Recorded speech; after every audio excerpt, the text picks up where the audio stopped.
आकर उसे बचा लेता है। गारन उस पर बहुत गुस्सा करता है कि वो यहाँ क्यों आया। वो प्लोई को कहता है कि ऐसे ही यहाँ किसी पे भरोसा करना बिल्कुल भी सही नहीं होगा। वो दोनों कुछ खाना ढूंढने लगते हैं। गारन उसे कुछ पत्तियां खाने को देता है जो कि उसे बिल्कुल भी पसंद नहीं आता। गारन कहता है कि उसके बेटे को भी ये बिल्कुल पसंद नहीं था। प्लोई उसे पूछता है कि अब वो कहाँ है। गारन बताता है कि एक बार वो खाना ढूंढने के लिए गया था, तब सैडो उसकी बीवी और बेटे को उठाकर ले गया, पर एक दिन वो उस सैडो से अपना बदला जरूर लेगा। प्लोई कहता है कि सैडो ने उसके डैड को भी मार डाला और अब वो यहाँ बिल्कुल अकेला रह गया, पर वो प्लोवेरिया को फिर से देखने के लिए जरूर ये विंटर सर्वाइव करेगा, चाहे कुछ भी हो जाए। गारन कहता है तुम जरूर उससे मिलोगे और कल वो पैराडाइज वैली भी पहुंच जाएंगे। गारन उसे लोरी गाकर सुनाता है। प्लोई उसकी गोद में ही सो जाता है। तभी कुछ देर बाद एक लोमड़ी गारन पे हमला करता है और उसे उठाकर वहां से ले जाता है। गारन जाते जाते उसे वो सी सेल बजाने को कहता है। प्लोई वो सेल को बजाता है, जिसके सुनते ही वहाँ कुछ माउस आ जाते हैं। उनमें से एक वो भी था जिसकी मदद प्लोई ने की थी। वो उन्हें बताता कि वो लोमड़ी गारन को ले गया। इधर वो लोमड़ी गारन को खाने की तैयारी कर रहा था, तभी उन माउस का झुंड वहां आ जाता है। प्लोई गारन को बचाने जाता है और तब तक वो माउस उस लोमड़ी का ध्यान भटकाते हैं। प्लोई गारन को उठाने की कोशिश करता है और उसे उठाकर बाहर ले आता है। वो माउस तब तक उस लोमड़ी को संभाल रहे थे। गारन अब पूरी तरह से थक चुका था। वो प्लोई से कहता है कि अब आगे का रास्ता वो अकेले ही तय करे, क्योंकि अब वो आगे नहीं जा पाएगा। प्लोई उसके लिए कुछ खाना ढूंढने लगता है, पर बर्फ की तेज तूफान की वजह से वो गारन से बिछड़ जाता है। वो किसी तरह अपने आप को बचाता हुआ एक गुफा में पहुंचता है।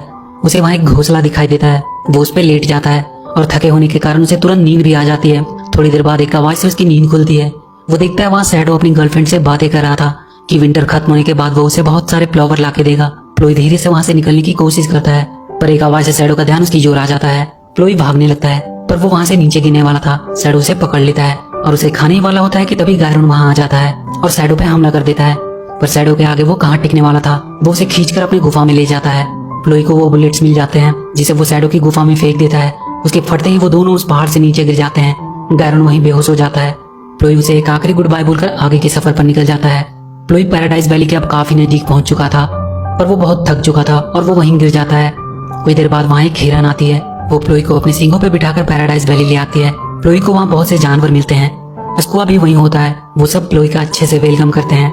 कुछ दिन प्लोई उन सबके साथ ही रहता है, पर अब सर्दियाँ खत्म होने को आई थी। प्लोई उनसे कहता है कि प्लोवेरिया अब वापस आने वाली होगी, उसे जाना चाहिए। सारे जानवर उसे फिर से एक बार सोचने को कहते हैं, क्योंकि वो यहाँ बिल्कुल सेफ है और उसे वहाँ वापस से खतरे में जाने की कोई जरूरत नहीं है। पर प्लोई कहता है कि उसे वापस जाना ही होगा और वो एक आखिरी बार वहाँ के एक ऊंचे से पहाड़ पर से कूदकर उड़ने की कोशिश करता है। और वो वाकई में उड़ना सीख चुका था। वो सबको बाय बोलकर अपने घर वापस जाने लगता है। प्लोवर्स का ग्रुप भी फिर से वापस आ रहे थे और हमेशा की तरह उसके इंतजार में सैडो भी खड़ा था अपना शिकार करने के लिए। प्लोई देखता है गारन अभी भी जिंदा है और वो सैडो को पकड़ने की तैयारी कर रहा है। वो उसे कहता है कि वो जाकर सैडो को यहाँ लेकर आ गया इस ट्रैप में।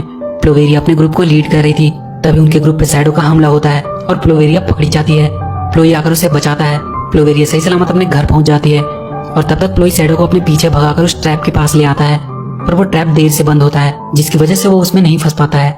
प्लोई अब उसे भगाकर वहाँ के पास के घर में ले आता है और उसे वहाँ के पिंजरे में फंसा देता है जहाँ वो कैट भी था, पर वो उससे भी बचकर निकल आता है और फिर से वो प्लोई के ही पीछे जाता है।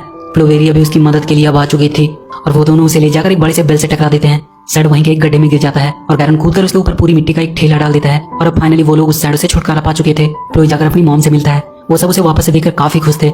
गारन वापस जाने लगता है। प्लोई उसे रोकता है और उसे गले लगकर सब कुछ के लिए एक बार फिर से थैंक्स बोलता है। प्लोई प्लोवेरिया से भी अपनी दिल की बात कह देता है और ये मूवी यहीं